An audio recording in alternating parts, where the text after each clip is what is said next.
İzləyicilərimizdən gələn bir neçə sualları cavablandırmaq istəyirəm. Bir nəfər soruşub ki, 2 damarımıza bypass lazımdır. Tam görərək açıq edəcəyik. Minimal invaziv üsulda görmək olmur ki.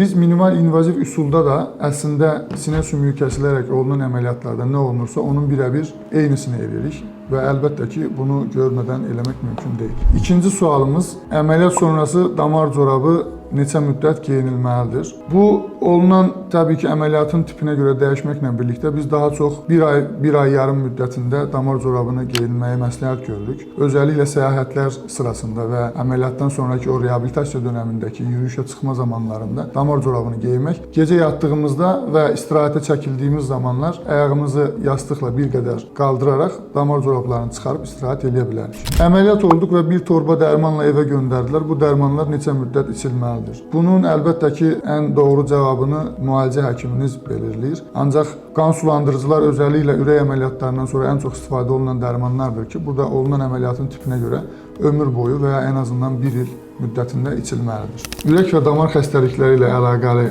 suallarınızı şərh bölməsinə və ya mesaj bölməsinə yaza bilərsiniz.